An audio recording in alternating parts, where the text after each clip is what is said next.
Brought to you by PrayLatin.com, makers of prayer cards featuring complete English phonetic renderings of Latin pronunciations. On Saturday, December 18th, an Ember Day in the Advent season, Francis the Great and Merciful bestowed upon all the good trad boys and girls an early Christmas gift. Through his mouthpiece, Archbishop Arthur Roche, a draconian clarification of Traditionis Custodes was issued in response to some dubia allegedly posed to the Congregation for Divine Worship, allegedly coming from bishops who had submitted questions to the Vatican about some of the ambiguous points in the document Traditionis Custodes that had been issued in July on a Marian feast day. And I say allegedly because, to echo what Father Z says on his own blog, it's very doubtful that this came from any bishops, though I have heard that some bishops in Poland did ask for clarification. We'll see if that was what the impetus for this was. This document, called Responses ad Dubium, was itself full of contradictory statements and allusions to being able to ignore sections of it for the bishops in case of emergency, while contradicting those same statements in other places. What was given to the Church was a hot mess, on top of a hot mess of Traditionis Custodes, and the responses to that hot mess have come in fast and furious. So let's take a look at the story. A special thanks to the patrons of this channel whose support enabled me to drop everything and rush to provide the initial special coverage of this on Saturday. It is appreciated. Now let's briefly talk about synodality, though, because it is the elephant in the room in all of this discussion. When the rumors of the release of Francis's Christmas gift were coming in fast in the days leading up to Ember Saturday, a friend of mine on Twitter had this observation. Quote, "They are doing this because, among other reasons, the synod they are planning is failing. I talked to a person who shall remain nameless who said that it is not unusual for 0 people to show up to much publicized synodal meetings for the laity." End quote. That's correct, and I've heard the same thing elsewhere. Virtually no one among the laity cares about the Synod on Synodality, which is a de facto Third Vatican Council, and so Francis must act to squash tradition while he can, because the only laity paying real attention to the things going on in the Church are traditional Catholics, and those who are at least sympathetic to our desire to maintain the traditions of our forebears in the faith.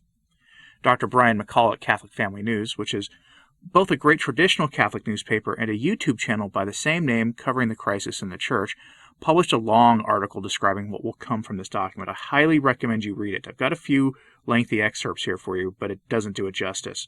I'll have links to all this stuff today in my show notes at returntotradition.org. That's the name of this podcast with a .org at the end. Skip past the Patreon pop-up. There is no paywall for my sources. Now, for those of you who've asked for a summary of what the document does in a little more depth, here's what McCall has to say on what Responses ad Dubium will do. Quote, "If diocesan bishops choose to obey the unjust commands contained in the new CDW document, it will mean the disappearance of the traditional Mass from parish churches and the end of confirmations and ordinations in the traditional rite, outside of the Society of St. Pius X. The new document makes the rumored visitations of the Ecclesia Dei communities a mere formality, as the document contains a death sentence for those institutes in the form in which they were founded. It makes clear that every priest of the Ecclesia Dei communities must concelebrate the new Mass. It also forbids their seminarians from being ordained in the traditional rite. These measures will likely empty their seminaries of anyone who entered due to a commitment to the traditional rite. It eviscerates their unique charism and says they have no real reason to exist anymore, having failed in their original mission to lead people to the new liturgy.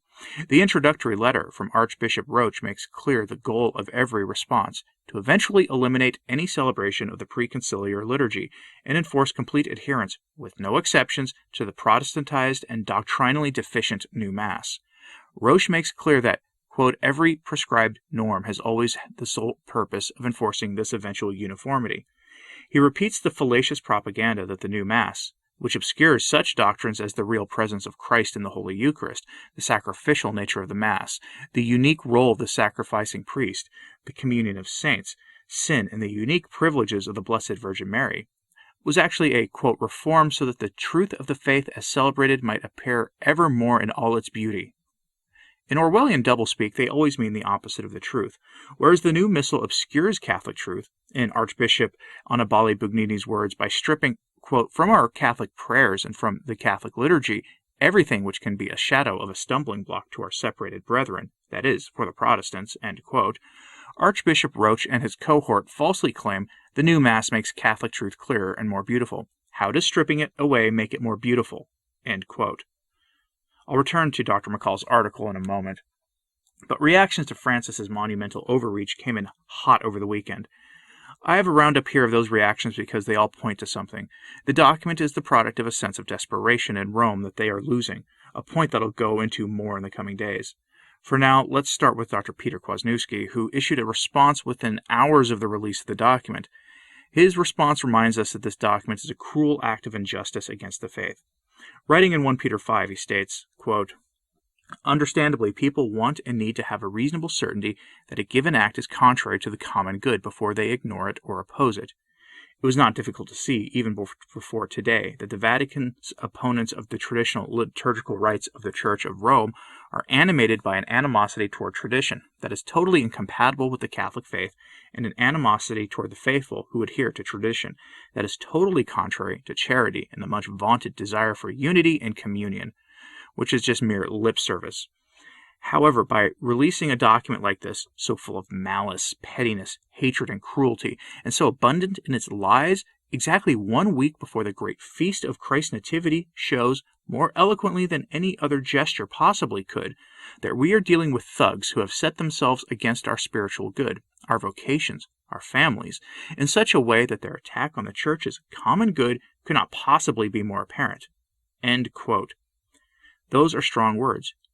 And even more strong is the evidence provided in his piece that the great saints and theologians of the faith from better times all exhort us to resist these actions, to not give in, to not surrender to the modernists in Rome, even to the Pope himself. He provides several examples. Quote, "Let's remind ourselves of what our forefathers in the faith said about such a situation. Thomas Cardinal Cajetan, quote, 'You must resist to his face a Pope who is openly tearing the Church apart.' Francisco de Vitoria, quote, 'If the Pope by his orders and his acts destroys the Church, one can resist him and impede the execution of his commands.' St. Robert Bellarmine, quote, 'As it is lawful to resist the Pope if he assaulted a man's person, so it is lawful to resist him if he assaulted souls or troubled the state, and much more if he strove to destroy the Church. It is lawful, I say, to resist him by not doing what he commands, and hindering the execution of his will.' Sylvester Prierius, quote, 'He, the Pope, does not have the power to destroy. Therefore, if there is evidence that he is doing it, it is licit to resist him. The result of all this is that if the Pope destroys the Church by his orders and acts, he can be resisted, and the execution of his mandate prevented. The right of open resistance to prelates' abuse of authority stems also from the natural law.' Francisco Suarez, quote, 'If the Pope lays down an order contrary to right customs, one does not have to obey him. If he tries to do something manifestly opposed to justice and to the common good, it would be licit to resist him. If he attacks by force, he could be repelled by force, with the moderation characteristic of a good defense.' End quote. He points out that this document is in fact a Christmas gift of a real kind from Francis because, quote, 'By showing that its authors hate Catholic tradition, hate continuity with the past, hate the faithful, they make it easy for us to see that they are acting against the common good and therefore deserve to be resisted.' End quote. I hope someone sends this document to the Institute of Christ the King Sovereign Priest, what Dr. Peter Kwasniewski says, to the FSSP and other groups who formally affiliate with the Ecclesia Dei because they need to resist the document. The FSSP do not look as if they plan to resist at all, however. They issued a short statement on Saturday night that is for everyone who, like me, wants to see them take a hard stand. Well, that statement was, we'll say, disappointing. The FSSP were founded because their founding members rejected the consecration of bishops against the will of Rome as done by Archbishop Lefebvre in 1988. They had all been former members of the Society of St. Pius X. And that consecration by Archbishop Lefebvre in 1988 was done on the heels of the original Pachamama event in the church 2 years prior, as well as the various duplicitous statements that had come out of the Congregation for the Doctrine of the Faith at that time. At the core of the FSSP's mission is obedience even unto error. Here's the FSSP statement in full. Quote, "The recent document for the Congregation for Divine Worship released on December 18th, does not directly address the former Ecclesia Dei communities, such as the priestly fraternity of St. Peter, who possess their own proper law. The members of the fraternity of St. Peter promised to be faithful to our constitutions at the time of our admittance into the fraternity, and we remain committed to exactly that. Fidelity to the successor of Peter and to the faithful observance of, quote, the liturgical and disciplinary traditions, end quote, of the Church in accordance with the provisions of the Motu Proprio Ecclesia Dei of July 2, 1988, which is at the origin of our foundation. The superiors of the priestly fraternity will be studying the document more closely while maintaining our ministry to the faithful entrusted to our care, end quote. The problem here is that the document does address the FSSP just indirectly. They have already been dismissed from various dioceses due to Traditionis Custodes, and the document provides blanket statements that limits the ability of any priest who says the traditional Mass across the board to limiting them to one a day, and ending the traditional sacraments. So why they say the former Ecclesia Dei groups are not affected by it is strange.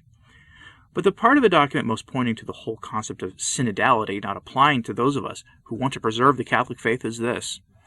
In Responses ad Dubium, Archbishop Roche actually states that diocesan parishes cannot advertise in their parish bulletin the times for traditional Latin Masses, that they must be kept essentially secret. Eric Salmons, publisher of both Crisis magazine and 1 Peter 5, correctly called this peak ultramontanism, since the Pope must now approve every parish bulletin. Now, of course, he won't really have to, and any parish priest worth his salt will ignore that silly directive. Or more probably, the bishop will call his priest and tell them not to worry about it at all. But for those who cannot comply, the Coalition for Cancelled Priests released the following statement. It's short, so here it is in its entirety. Quote, while there will be much commentary in the next several weeks and days due to the direct that was just released by the Congregation for Divine Worship in regard to the so-called dubia about the traditional Latin Mass, the Coalition for Cancelled Priests wants to make clear that to all priests of goodwill that we will support priests who feel they cannot go along with the draconian restrictions placed on the celebration of the ancient rite, both the Mass and the other sacraments. This is especially true for priests who are part of the so-called Ecclesia Dei communities. The Roman Catholic Church is not governed by legal positivism. The laity cannot be silent to this illegal act. One main reason many priests have been cancelled is their support of tradition. The Coalition will not stand for this outrageous and unnecessary attack on traditional priests and laity.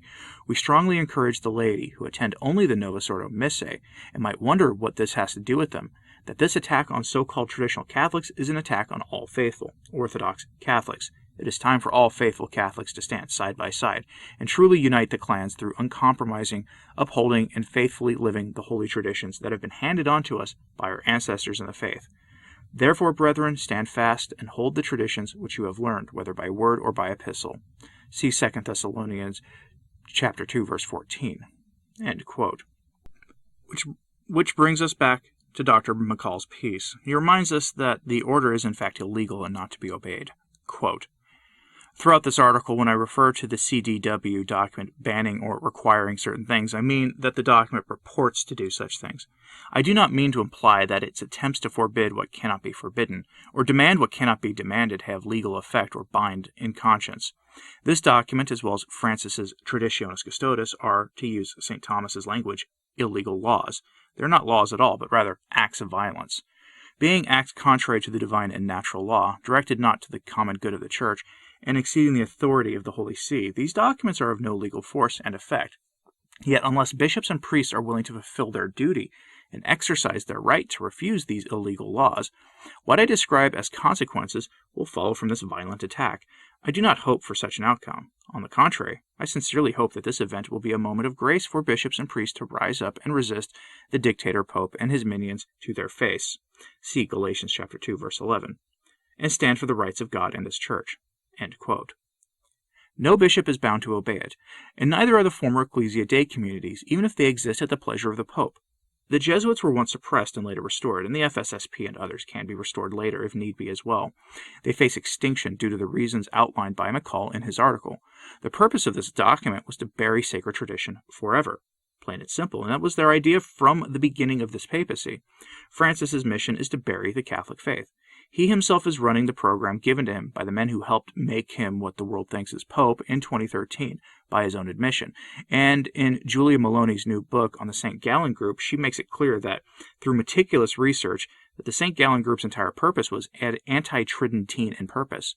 And I don't mean just anti what gets called the Tridentine Mass, the traditional Latin Mass, which predates the Council of Trent by at least 1,000 years, but anti-Council of Trent itself. They reject the decrees of a holy and infallible council that bears a lot of anathemas, and they wish to remake the Church in their own image.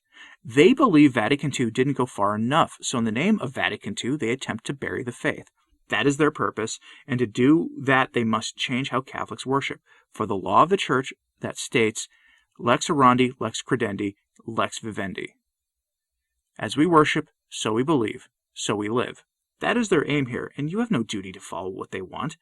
They are spiritual Pied Pipers, and their decrees lead only to perdition. At the time of the production of this video, the SSPX had yet to formally respond to the decree. When they do, I'll present it here as well. I've never been an anti-SSPX person, and I'm against, in principle, the attempts to take them down in our times. Their response should be interesting, to say the least. But let me know what you think of this in the comments, please, and like and subscribe if you haven't. It really does help. Again, thanks to the patrons for making this flurry of coverage possible. It is truly appreciated. As always, please pray for the Church. I'm Anthony Stine. Ave Maria.